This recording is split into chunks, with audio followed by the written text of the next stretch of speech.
भविष्य में एक बड़े सोलर फ्लेयर ने हमारी ओजोन लेयर को पूरी तरह से तबाह कर दिया।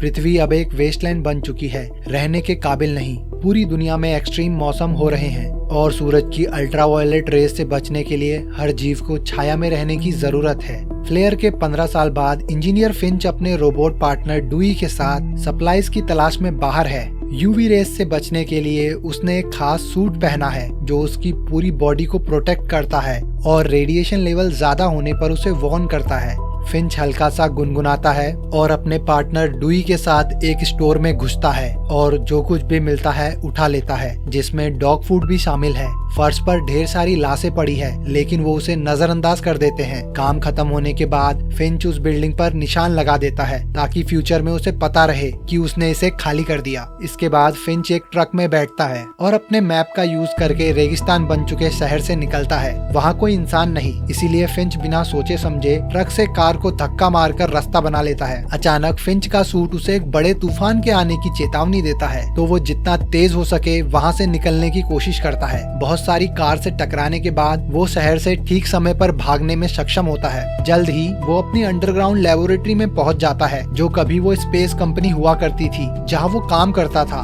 तूफान करीब आ रहा था लेकिन फिंच डुई को खींचता है और जल्दी से बिल्डिंग के अंदर दाखिल हो जाता है, इससे पहले कि वो तूफान उसे उड़ा दे। अंदर सेफ होने के बाद फिंच अपने सूट और डुई को गहराई से साफ करता है और फिर वो नहाता है। अचानक उसे खांसी आने लगती है जिससे पता चलता है कि वो रेडिएशन एक्सपोजर की वजह से धीरे धीरे मर रहा है। जब सब कुछ सेफली क्लीन हो जाता है तो फिंच उस एरिया में जाता है जिसे उसने एक अपार्टमेंट में बदल दिया है और वहाँ उसका डॉग गुडियर उसका स्वागत करता है। बहुत सारी हग्स और किसेस शेयर करने के बाद गुडियर तो फिंच का लाया हुआ डॉग फूड खाता है, लेकिन फिंच सिर्फ एक ड्रिंक लेता है क्योंकि उनके सप्लाईज कम हो रहे हैं। वो आज का लाया हुआ सामान फ्रिज में रखता है और एक पीच कैन को देखता रह जाता है, लेकिन खुद को याद दिलाता है कि उसने इसे किसी खास पल के लिए बचा कर रखा है। इसके बाद फिंच अपने मेन प्रोजेक्ट पर काम करता है, एक ह्यूमनॉइड रोबोट जो उसके जाने के बाद गुडियर का ख्याल रखेगा। एक रोबोट आर्म लाइब्रेरी की सारी बुक्स को पकड़ती है और एक स्कैनर में फीड करती है जो सारा नॉलेज एक डेटाबेस में अपलोड कर देता है, जिसे फिंच रोबोट के दिमाग के लिए यूज करेगा। वो सिर्फ तब रुकता है जब वो गुडियर के लिए बॉल फेंकता है और गुडियर खुशी खुशी उसे वापस ले आता है। शाम को देर से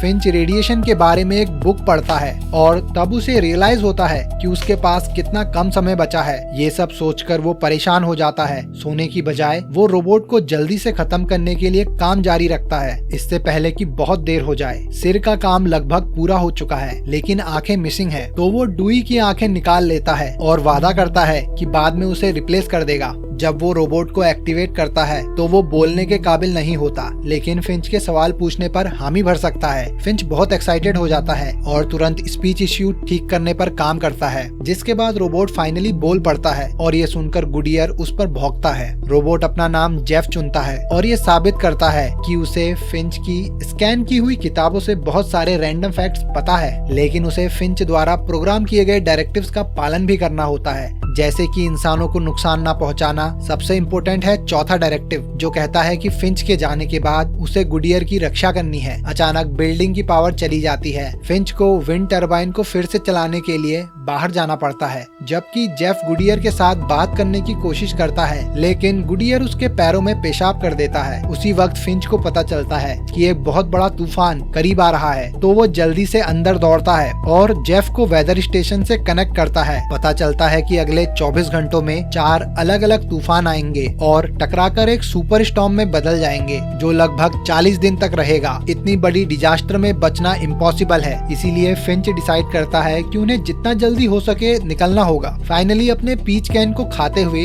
और अपनी खून से बहती नाक को नजरअंदाज करते हुए वो अपने मैप को देखता है और रियलाइज करता है कि उनका एकमात्र चांस पश्चिम की तरफ सैन फ्रांसिस्को जाना है। फिर वो जेफ की पूरी बॉडी बनाना खत्म करता है और ट्रांसफर रेट बढ़ा देता है, जो अच्छा नहीं है क्योंकि डेटा सिर्फ 72% ही ट्रांसफर होगा, लेकिन उनके पास टाइम नहीं है। रोबोट बॉडी हेड से कनेक्ट हो जाती है और जेफ सफलतापूर्वक खड़ा हो जाता है। फिंच उसे चलना सिखाना शुरू करता है, जिसके वजह से गुडियर और ज्यादा भौंकता है। थोड़ा गिरना पड़ना होता है, लेकिन जल्द ही जेफ सीख जाता है। इसके बाद फिंच वो सब कुछ पैक करता है जिसकी उसे जरूरत पड़ सकती है और अपने पोस्ट कार्ड का कलेक्शन भी साथ ही ले जाता है।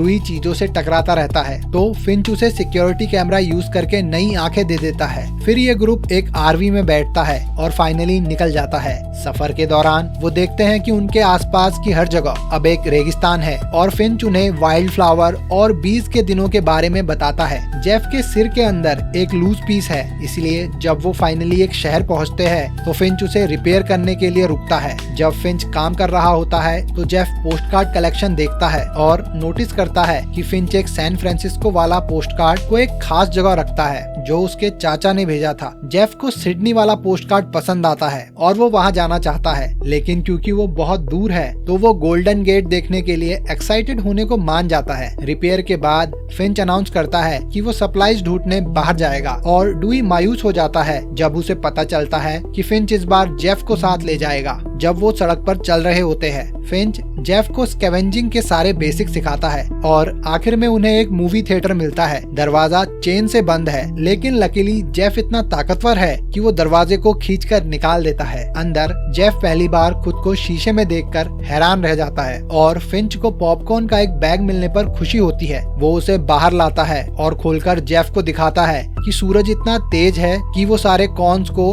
सेकंड्स में पॉप कर देता है। उनके इस छोटे से खुशी के पल में रुकावट आती है। जब वो तूफान को उनके करीब आते हुए देखते हैं, वो तुरंत आरवी में वापस जाते हैं और शहर से निकल जाते हैं, लेकिन तूफान उन्हें पकड़ने ही वाला है। उनका एकमात्र चॉइस शेल्टर ढूंढना है, इसीलिए फिंच जेफ की हेल्प से वायर्स के साथ आरवी को बांधने लगता है। बीमारी की वजह से फिंच जल्दी थक जाता है, इसीलिए जेफ उसे अंदर भेज देता है और तब तक वो बाकी का काम खत्म करता है। गुडियर को एक कैबिनेट में भेज दिया जाता है और फिंच सभी खिड़कियों को कवर कर देता है। फिर जेफ को बुलाता है जो आखिरी वायर लगाकर दौड़कर आरवी में घुस जाता है, ठीक उससे पहले कि तूफान व्हीकल से टकराए। तूफान के टकराने पर आरवी तेजी से हिलने लगती है और फिंच और जेफ दोनों फर्नीचर को पकड़े रहते हैं, जबकि सारे वायर्स एक एक करके टूटने लगते हैं जब तक कि सिर्फ एक ही वायर बचता है। कई मिनट हिलने के बाद तूफान चला जाता है और ग्रुप बाहर आता है। फिंच नोटिस करता है कि वो आखिरी बचा हुआ वायर वही था जिसे जेफ ने अपनी जबरदस्त ताकत से लगाया था, लेकिन उसे ये भी पता चलता है कि एक टायर टूट चुका है। उनके पास स्पेयर टायर तो है और जेफ अपनी ताकत यूज करके आरवी को उठा सकता है ताकि फिंच उसे बदल सके। ग्रुप उसी जगह रात बिताता है शांति से आराम करने के लिए और अगली सुबह वो सोलर पैनल्स खोलते हैं ताकि आगे बढ़ सके। जेफ गुडियर पर भौंककर जवाब देता है, ये सोचकर कि वो डॉग लैंग्वेज सीख सकता है, तो फिंच उसे एक्सप्लेन करता है कि गुडियर को उस पर भरोसा करने में समय लगेगा। बाद में जब वो फिर से रोड पर होते हैं तो जेफ पूछता है ट्रस्ट क्या होता है। फिंच इतनी कॉम्प्लिकेटेड चीजें एक्सप्लेन नहीं कर पाता, इसलिए वो एक स्टोरी सुनाता है। अपनी पहली जॉब में उसे एक प्रोजेक्ट पूरा करने के लिए बुरे वर्कर्स की टीम में डाल दिया गया था। फिंच ने अकेले ही एक सॉफ्टवेयर प्रॉब्लम सॉल्व कर दी, लेकिन बाद में उसने पूरी टीम को क्रेडिट दिया जिससे उनका भरोसा जीत लिया। हालांकि जेफ को ये स्टोरी समझ नहीं आती और वो कहता है कि फिंच की प्रॉब्लम तो यही थी कि उसने उन पर भरोसा नहीं किया था। कन्वर्सेशन रुक जाती है जब फिंच पागलों की तरह खांसने लगता है, इसीलिए वो ब्रेक लेने के लिए रोड के किनारे एक रेस्टोरेंट पर रुकता है। वो आरवी को छाया के लिए एंट्रेंस के बगल में पार्क करता है और सूट के बिना ही रेस्टोरेंट में दौड़ता है, जहां उसे खून की खांसी आने लगती है। अचानक उसे भौंकने की आवाज आती है और पता चलता है कि गुडियर जेफ के साथ बाहर जाने से मना कर रहा है, तो फिंच को लीज पकड़नी पड़ती है और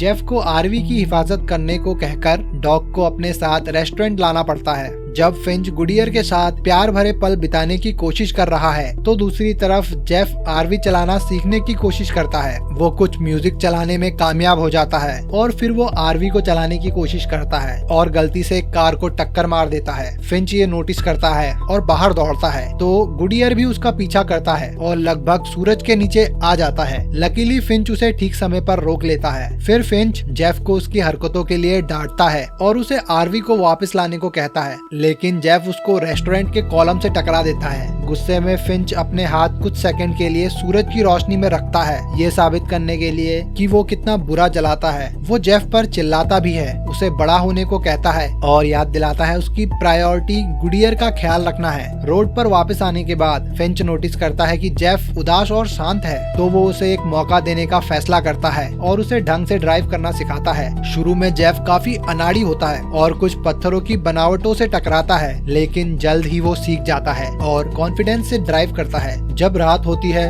तो वो कैंप लगाने के लिए रुकते हैं और नॉर्दर्न लाइट देखते हैं, जो अब ओजोन लेयर ना होने की वजह से आसानी से दिखाई देती है। जेफ सोचता है कि वो रात में ड्राइव क्यों नहीं करते, तो फिंच एक्सप्लेन करता है कि भूखे लोग छाया में हमला करते हैं, इसलिए ये डेंजरस है। अगली सुबह जेफ को गुडियर के भौंकने की आवाज आती है और वो फिंच को चेक करने के लिए दौड़ता है, जो उल्टी कर रहा है और बुरी तरह कांप रहा है। जेफ उसका ख्याल रखता है और उसे आराम करने के लिए छोड़ देता है, जबकि वो ड्राइव करना जारी रखता है। आखिर में वो एक और शहर तक पहुंच जाते हैं। जेफ गुडियर को फिंच के पास रहने को कहता है, जबकि वो और डुई सप्लाई ढूंढने बाहर जाते हैं। वो एक हॉस्पिटल में घुसते हैं और आसपास देखते हैं, लेकिन वहाँ ज्यादा कुछ नहीं है। जेफ डुई को एंट्रेंस की हिफाजत करने को कहता है, जबकि वो ऊपर सर्च करता है। उनमें से किसी को भी ये नोटिस नहीं होता कि कोई उन्हें छाया से देख रहा है। जेफ कुछ दवाइयाँ और एक जैकेट ढूंढने में कामयाब हो जाता है, जिसे वो पहनने का फैसला करता है। वो एक कैबिनेट भी खोलता है जो यूजफुल चीजों से भरा है। नीचे डुई को कुछ खाना मिलता है, लेकिन जब वो उसे पकड़ने की कोशिश करता है तो वो एक ट्रैप में चला जाता है जो उसे तुरंत नष्ट कर देता है। इसी बीच फिंच जागता है और डिस्कवर करता है कि उसके रोबोट्स गायब है। वो अंदाजा लगाता है कि वो मुश्किल में है, तो वो अपनी कमजोर हालत में भी सूट पहनता है और उनका पीछा करता है। वो डुई को ऐसी खराब हालत में देखकर बहुत दुखी होता है और उसके दुख को रोकने के लिए उसे बंद कर देता है। फिर वो नोटिस करता है कि कुछ हिलडुल रहा है और हमला करने के लिए तैयार हो जाता है, लेकिन वो जेफ होता है अपने नए कोट में। फिंच उसे डांटता है कि वो ये नहीं पहचान पाया कि ये जगह ट्रैप है। फिर वो दौड़ना शुरू करते हैं क्योंकि उन्हें पास में कुछ शोर सुनाई देता है। सीढ़ियों पर फिंच को खांसी आने लगती है और वो घुटनों पर गिर जाता है, लेकिन शोर करीब आ रहा है तो जेफ उसे उठाता है और वो बिल्डिंग से बाहर भागते हैं। जैसे ही वो आरवी तक पहुंचते हैं, वो तुरंत तेज स्पीड से ड्राइव करके निकल जाते हैं। ये नोटिस नहीं करते कि एक कार उनका पीछा कर रही है। घंटों बाद रात होने पर फिंच फाइनली पीछा करती हुई कार को देखता है, क्योंकि जेफ ड्राइव कर रहा है और अंधेरे में देख सकता है। वो हेडलाइट बंद कर देते हैं, लेकिन कार फिर भी उनका पीछा कर रही है। फिर वो स्पीड बढ़ाने की कोशिश करते हैं और फिंच आगे एक अंडरपास नोटिस करता है, तो वो आरवी को रोड से मोड़ देता है। जेफ एक्सप्लेन करने की कोशिश करता है कि आरवी की हाइट अंडरपास से ज्यादा है, लेकिन फिंच पैनिक कर रहा है और आरवी को उसके नीचे छुपाने की कोशिश में ड्राइव करता रहता है। और ना चाहते हुए जेफ सही होता है और अंडरपास आरवी के सोलर पैनल को तोड़ देता है। तो जेफ को अपनी ताकत का यूज करके आरवी को धकेलना पड़ता है, जब तक कि वो पूरी तरह से छिप नहीं जाती। ग्रुप तनाव में है और वो कार के गुजरने का इंतजार करते हैं और जेफ डिस्कवर करता है कि फिंच आत्मरक्षा के लिए गन रखता है।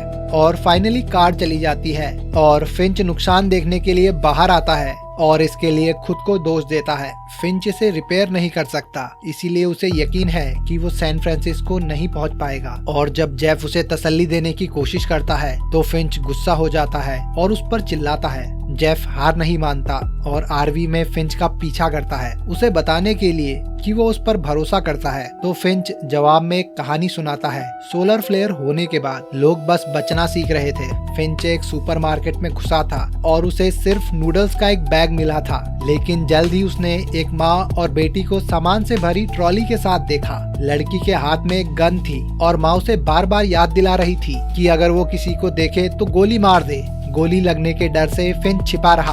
उसी वक्त शॉटगन के साथ एक पागल आदमी आया और उन दोनों से उनका सामान मांगा, तो माँ ने खुद को बचाने की कोशिश की। झगड़े के बीच उस आदमी ने कई बार फायर किया और जब तक फिंच बाहर आया, माँ और बेटी दोनों मर चुकी थी। हालांकि उसने एक आवाज सुनी और लड़की के बैकपैक को चेक किया, जहाँ उसे एक डरा हुआ छोटा पपी मिला। उस दिन फिंच ने गुडियर को अडॉप्ट किया और उसे किसी भी कीमत पर प्रोटेक्ट करने का वादा किया। और वही दिन था जब उसने ये सीखा कि किसी पर भरोसा नहीं करना। अगली सुबह फिंच आराम करता है, जबकि जेफ ड्राइव करना जारी रखता है। जेफ पोस्ट कार्ड भी चेक करता है और पता चलता है कि सैन फ्रांसिस्को वाला पोस्ट कार्ड डैड से साइंड है, अंकल से नहीं, और बाकी सबके पीछे कुछ नहीं लिखा। अचानक कंप्यूटर अनाउंस करता है कि यहाँ यूवी क्रिटिकल नहीं है और आरवी एक तितली से टकरा जाती है। कंफ्यूज्ड जेफ व्हीकल को रोकता है और फिंच को जगाकर उसे दिखाता है कि क्या हुआ है। शॉक होकर फिंच अपने हाथ बाहर निकालता है, लेकिन वो जलते नहीं।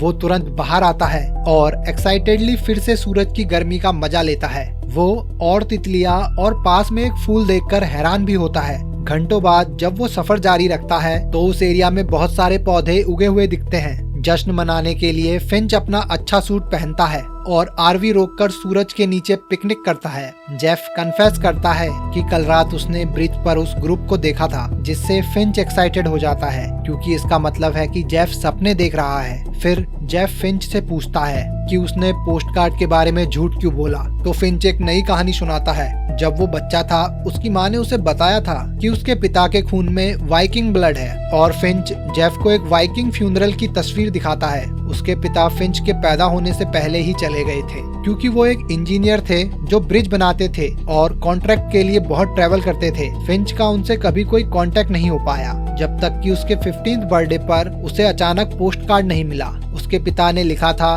कि वो उम्मीद करते हैं कि वो एक दिन अपने बेटे से मिलेंगे, और फिंच ने उस रियूनियन के लिए ये फैंसी सूट खरीदा था। पर बदकिस्मती से उसने अपने पिता से फिर कभी नहीं सुना, लेकिन उसने अपना पोस्ट कार्ड कलेक्शन शुरू कर दिया। कहानी सुनकर भावुक होकर जेफ एक्साइटेडली अनाउंस करता है कि अगर वो जल्दी करें तो वो 18 घंटों में गोल्डन गेट पहुंच सकते हैं, लेकिन फिंच उसे याद दिलाता है कि वो जल्दी मर जाएगा और वहां नहीं पहुंच पाएगा। जेफ से प्रॉमिस लेने के बाद कि वो गुडियर का अच्छे से ख्याल रखेगा, फिंच जेफ को डॉग के साथ खेलना सिखाने के लिए बॉल फेंकता है। जेफ भी बॉल फेंकता है, लेकिन गुडियर हमेशा फिंच के पास ही लाता है क्योंकि वो अभी तक जेफ के साथ घुला मिला नहीं है। अचानक फिंच को खून की खांसी आने लगती है, और जब जेफ पूछता है कि क्या वो उसकी मदद कर सकता है, तो फिंच कहता है उसने ऑलरेडी कर दी। फिर वो जेफ का हाथ हिलाता है और वो एक गर्म झप्पी शेयर करते हैं। इसके बाद फिंच आराम करने के लिए आरवी में चला जाता है, जबकि गुडियर उस पर नजर रखता है। जेफ बाहर रुककर उसका सामान उठाता है, लेकिन जैसे ही सूरज डूबता है उसे गुडियर के रोने की आवाज आती है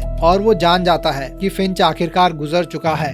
अपने प्यारे दोस्त की इज्जत में जेफ और गुडियर उसे वाइकिंग फ्यूनरल देते हैं। उसे उसके यूवी सूट के साथ जला देते हैं। शुरू में जेफ खोया हुआ महसूस करता है और उसे पता नहीं चलता कि क्या करे, लेकिन जल्द ही उसे डॉग का ख्याल रखने का अपना वादा याद आता है। वो गुडियर को खाना खिलाता है, फिर उसके साथ फैच खेलता है और पहली बार गुडियर बॉल जेफ के पास वापस लाता है। साथ खेलने से उनके बीच बॉन्ड बनता है और गुडियर जेफ को गले भी लगाता है। इसके बाद वो फिर से रवाना हो जाते हैं अपनी जर्नी पूरा करने के लिए। जब वो फाइनली सैन फ्रांसिस्को पहुंचते हैं, जेफ फिंच के लिए एक मेमोरियल बनाता है और फिर वो गुडियर के साथ गोल्डन गेट देखने जाता है। वो उसकी खूबसूरती से हैरान है, लेकिन वो और ज्यादा हैरान होता है लोगों द्वारा छोड़े गए इतने सारे मैसेज को देखकर, जो उन्होंने अपने प्यारों के लिए छोड़े थे, ये बताने के लिए कि उन्हें कहाँ ढूंढे। ये देखकर कि और भी सर्वाइवर है, जेफ गुडियर से कहता है कि हमें उन्हें ढूंढना चाहिए। तो वो उन दोनों की ड्राइंग वाला पोस्ट कार्ड वहाँ लटका देता है और फिर डॉग के साथ निकल जाता है, एक नई जिंदगी शुरू करने के लिए तैयार। और ये कहानी यहीं पर खत्म हो जाती है। अगर आपको ये कहानी पसंद आई हो तो वीडियो को हाइप करे, लाइक करे और चैनल को सब्सक्राइब करना ना भूले। थैंक्स फॉर वॉचिंग, और तब तक के लिए टाटा बाय बाय।